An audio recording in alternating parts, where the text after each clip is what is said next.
Right, let us now go to my colleague Sandhya Gora, who's joining us from Prabha Devi. She's getting a quick roundup on all the key constituencies to track in Maharashtra, the important candidates in the electoral fray in Mumbai. Sandhya, over to you.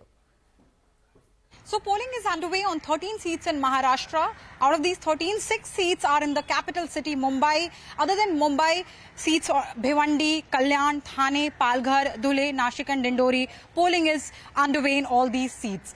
Talking about the election issues for Mumbai metropolitan region, that is the city of Mumbai and the nearby region, key election issues are infrastructural development, better quality of roads, better quality of public transportation, relief from traffic congestion, water crisis, redevelopment of old structures and slum rehabilitation and redevelopment. These are some of the key election issues for people residing in Mumbai and in the nearby region. For areas like Nashik and Dindori, plights of onion farmers are going to play a key role, and for them it's the most important election issue.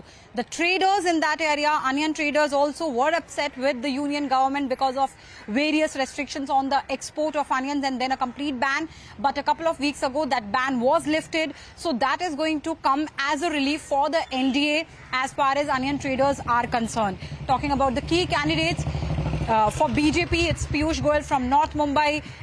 Once again, for BJP, it's Advocate Ujjwal Nikam from Mumbai North Central, contesting against Congress's Varsha Gaikwad.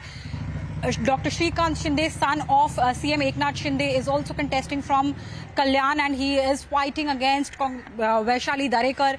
For constituencies like South Bombay and Mumbai South Central, it's a Sena versus Sena fight. For South Bombay, it's Arvind Sawant of Uddhav Thackeray faction, and he's contesting against Yamini Jadhav, that is, who is from Shinde Sena. For Mumbai's South Central, Shinde Sena's Rahul Shewale is contesting against Uddhav Thackeray's close aide Anil Desai. So these are the key seats. Talking about the voter turnout, that remains to be a concern for, especially for Mumbai. Talking about South Central specifically, at present we are in Prabha Devi, and for this particular constituency in 2019, the voter turnout was hardly little above 55%. So this time the whole focus of the election machinery and also of party cadre, of every party, is to ensure that more and more people step out and cast their vote. In South Central, it's a Sena versus Sena fight. Sitting MP Rahul Shewale, who went with Eknath Shinde when he rebelled against Uddhav Thackeray, is contested against the close aide, one of the close aides of Uddhav Thackeray, that is Anil Desai. Right, thank you, Sandhya, for that update. Moving on.